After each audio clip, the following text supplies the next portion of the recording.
Welcome to AnimeCons TV. I'm Doug Wilder. This week we're back with more talk about the process for planning panels to present at a convention. Specifically this week, we're going to get into a requested topic about how to make a good title and description for your panel. I want to first give a shout out to our friend Scribbles for suggesting this week's topic because I think it's a good one that we should get into. And it's a place where a lot of people, especially people who are new to submitting panel applications, might not have a lot of practice with. So, first off, we're going to go into the description. I know a lot of times when you're submitting your panel online in an online form or filling out a piece of paper for it, if it's really old-fashioned, ask for the title first, but the description really is where you're going to get into the nuts and bolts for it, and it might actually give you some ideas for your title. So, some general tips real quick. Don't wait till the last minute to apply for your panel. If you're going to rush, you're more likely to be sloppy, make mistakes, things like that. As you're filling out the form, copy what you write down before hitting the submit button online. You can use like a program like Word or save it to a Google Doc, things like that. This is really helpful because you can use it for proofreading, to check for spelling errors, things like that. It also helps you save your progress in case the power goes out, the website crashes, any number of issues. It's also a good tool that if you're going to resubmit the panel in the future, you can reference back to it. You can, if you're going to say present it at another con later in the season, or you're going to try and do the panel again at the same convention next year, things like that. It's just a good practice, things like that. So when you're writing your panel description, you want to kind of answer a couple questions, and one of the things that I always tell people to really look for is answer the question, what makes your panel unique? And you can do this on two levels. You can do it on kind of the smaller scale, the micro level. What makes it unique for just the convention you're submitting it to? Why is this panel unique to just that con? Why is there no other panel like yours at this convention? And that's a good way to start. The other way you can really do it is, what makes your panel unique on a macro or larger scale? Like, what makes your panel special compared to all other panels across all other conventions? What makes it stand out? What makes it like nothing anyone else has ever seen? Things like that. And so you have those two kind of angles to look at it. And then you can look for kind of a middle ground of what makes it unique at just one convention and what makes it unique and just all conventions. And they don't necessarily need to be perfectly unique, but there are ways to do it. Something you want to ask yourself when you're writing your description, and the question you want to answer through what you're telling for your description is this panel aimed at people who are familiar with the topic that you're presenting, or is it something that's more aimed to people that are not as well versed in it? Such as, is it a kind of an introduction to the topic, or is it a deeper dive going into more of the nuts and bolts of something? And this is also a good thing to think about when you're writing your title. But if you're really kind of going from that angle, that should make it clear. If you're really going for people that really know the content, make that clear. Make it known that it's aimed at the diehard fans. If it's something that's going to get people to understand it that haven't really heard about it before, make that clear too. And just work on that. Another thing to think about is grammar and punctuation. Think of it a little bit like a job application. You're basically applying for the job as panelist. So take your time, proofread it again. One of the great ways you can do this is read what you're writing out loud to yourself to have it. I say, grammar and punctuation are important. This can sometimes be a way that people say yes or no when they're deciding on which panels to accept for a convention. Another way you can do this is if you have friends that are familiar with the topic that you're going to be presenting, show them kind of what you're working on, and ask them, hey, does my description make sense? Can you understand what I'm talking about when I say this, when I send this? And if they say yes, cool.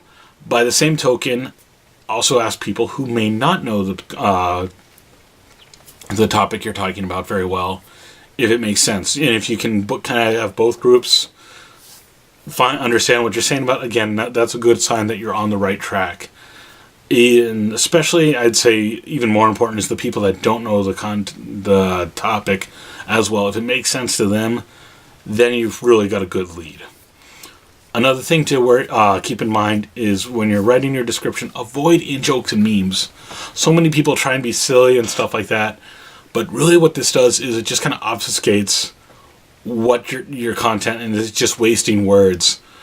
You want to really make sure that anyone who reads this description can get it. And if you're doing like memes and in-jokes, even if you know the stuff, like I can't remember how many times I've seen a panel description that might have been interesting, and all the title seems interesting, but I read the description and it's all just in-jokes, and just kind of makes me roll my eyes, because then it seems like lazy writing, and it doesn't seem like it's going to be presenting anything new. And I know some conventions, when you're submitting your description, have word or character limits, and some conventions even had as small as 140 characters.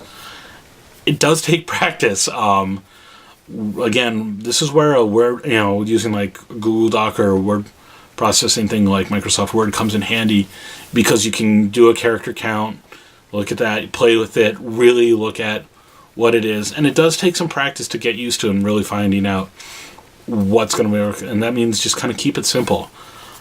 Another thing I'll just kind of say as a footnote here is that some conventions have a character limit for their print guide, program guide. So because they don't want to keep paying for all more pages in the program guide and keep it super long, but they'll let you kind of have almost unlimited space for the online description. So that's a way to kind of play with it a little bit too. It's not always a sure thing, but it's something that you can keep in mind. Now we're going to go back to titles. Simply put, the thing I always tell people when they're coming up with a panel title is this truth in advertising? Can anyone get the idea of the content from just the title? This is the first thing they're going to see when they look at the schedule, either it's a printed, online, whatever. So you got to kind of sell them fast, and if it's not clear, people's eyes are just going to glaze over, and they're going to keep moving. You have to be clear. You have to be concise. Some of the things that you should avoid when writing a title for your panel we're just going to go through a bunch. I've seen a lot of people where they do like, oh, it's a fancy long title, colon, subtitle, and it's only that subtitle that really makes it clear what it is. And half the time you'll see on a program guide the fancy long thing before the colon just there, and they'll cut off the subtitle, so you still have no idea what it's about. That little subtitle is really all you need. It usually sums up your thing perfectly. And that fancy long title, while it seems like a nice little hook, if you don't have both of them together, it's going to make things super unclear. So stick to just that subtitle. Once again, like in your description, avoid memes and in-jokes. These get so old.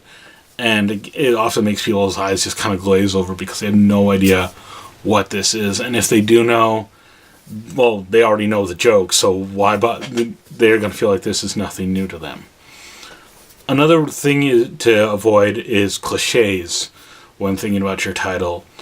I've seen so many panels that are blank 101, and they're not even really introductions to stuff. If you hear the phrase 101, your mind goes to introductions, things like that. I've seen a big one that I've seen a lot is people do like Giant Robots 101, and it's not really 101. As you can see from here, I like giant robots, but a lot of times these 101 panels aren't really aimed at people that are new to the genre and stuff like that. So I would really avoid that. Another one that I see way too often is blank, or how I learned to stop worrying and love blank. Okay, guys, I love the movie Dr. Strangelove. It's a great movie. Stanley Kubrick is a genius. but we need to get away from this panel title. It is so overused and stuff like this. Come up with better ideas, be a little more original. It's way too many words, and 90% of the time it doesn't really make clear what your panel is actually about. So, I know I said avoid 101 and stuff like that, but if you have a panel title such as an introduction to whatever, say we use giant robots again, so an introduction to mecha anime. That's okay, but you should only be using this if your panel is actually an introduction. If you're actually introducing people to the topic, like that is the 100% the goal of your panel, go ahead, use it, but really think hard about your content. And if you're going to call yourself an introduction or 101, really stick by that. Really get it the very basic level. So that's one of the ways to really kind of make your panel description clear. So we also kind of worked on coming up with a few sample titles of some joke ones and ways they could be simplified. So here are a couple ideas that we came up with. So sample title number 1. All your ruffles are belong to us. Well, clearly you got your meme and your in-joke there and things like that, but really doesn't tell people what the panel is about. So maybe instead you could have a fixed title of Lolita Fashion in Japan and Beyond. Once again, it's much clearer what it is. It gets people excited, but it doesn't really move too far away from and make it obscure. Next up, here's another sample title. Love triangles, music, and giants from outer space. All about Macross. Now, here is another one of those ones where you have that really long thing in front, colon, and then a subtitle that really sums it up. So I would just say that this fixed title could just be all about Macross. And if you want to get a little more descriptive in the description, you can do it. But that subtitle, really all you need to get people interested and aware of what the panel is going to be about. Alright, sample title number 3. And then I've seen something very similar to this. Much Doge, fairy panel. Wow. Yeah, what the heck does that mean? It's really weird. And it's a meme, it's an old meme at this point, and doesn't really tell you much about what it's about. So, an easy way to do this, like here's the fixed title. Awesome Dogs in Anime. Right up the bat, you know what it's about. It's going to be about some of the best dogs in anime.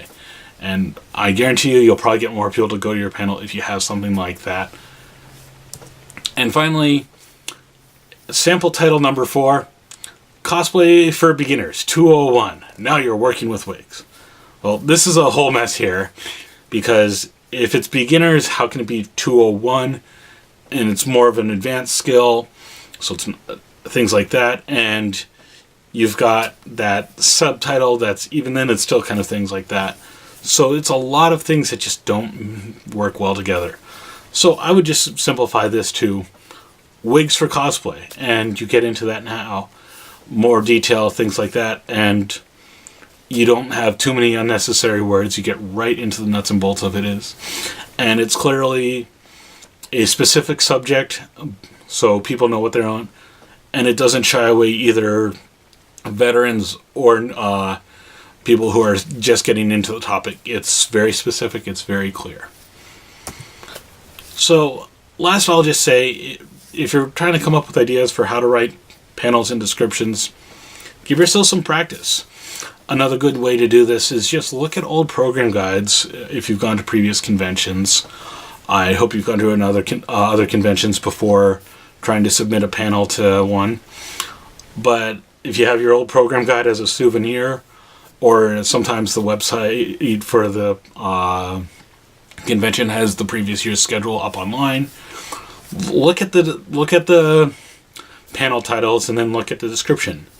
Can you figure out what's going on from just the title, or does the description make it, you have to read the description to understand it? Vice versa, how good is the description?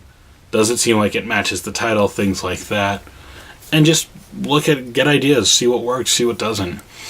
You can even play a game with some of your friends with saying, hey, what do you think this panel is about? And if you have a panel title idea, throw it at them, see if they can guess it.